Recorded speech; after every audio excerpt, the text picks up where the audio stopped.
Je m'appelle Jean-François, j'ai 55 ans et je suis le cofondateur, donc avec Sébastien, de la start-up Hispalis.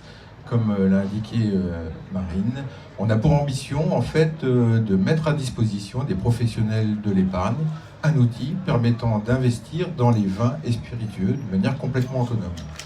Je ne vais pas faire un appel à tout le monde, mais pour savoir qui a déjà un plan d'épargne en action, l'État l'a déjà fait par rapport au niveau même à la disposition des jeunes. On en parle aussi également dans la réforme des retraites actuellement, puisque c'est pour préparer sa retraite également. Une action, un plan d'épargne en action, c'est quelque chose d'immatériel. Il y a de la diversification aussi qui s'effectue dans des crypto-placements, dans de la crypto-monnaie, des choses qui sont toujours immatérielles.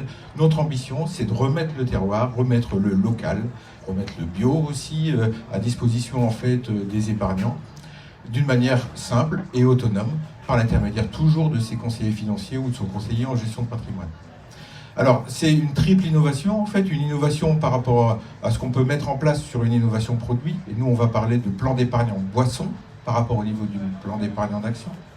On va essayer aussi également de travailler, puisqu'on souhaite être une entreprise à impact, sur une empreinte carbone qui soit la plus faible possible. C'est pour ça que nous avons déjà des partenaires, on a déjà plus de 200 vignerons qui sont aussi avec nous pour pouvoir stocker à la source, pour éviter justement tout déplacement de ce qui est votre actif tangible, que sont vos bouteilles, que ce sont vos placements, vos caisses de vin et de spiritueux. Et c'est aussi une innovation un petit peu plus lointaine dans notre ambition et notre vision, puisque en tant qu'entreprise à impact, notre business model fait que Hispalis ne se rémunère aucunement sur l'évolution, sur la spéculation qui peut être effectuée sur les vins et les spiritueux. C'est un point important puisque nous souhaitons récompenser celles et ceux qui sont à l'origine de la chaîne, c'est-à-dire les producteurs, les vignerons, les coopératives, mais également celui qui prend le risque à la fin et qui est vraiment un investissement, une épargne responsable qui soit en partage entre celui qui produit et au niveau des terroirs et également celui qui prend le risque à la fin.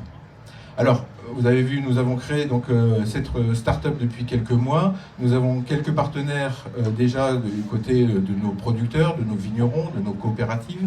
Nous recherchons des partenaires plutôt du domaine financier, du domaine de l'épargne, des professionnels aussi de l'épargne, bien évidemment des financements également. Mais pourquoi des partenaires, des professionnels de l'épargne? C'est pour co-construire la solution ensemble, comme nous l'avons fait aussi avec nos partenaires vignerons et producteurs de spiritueux.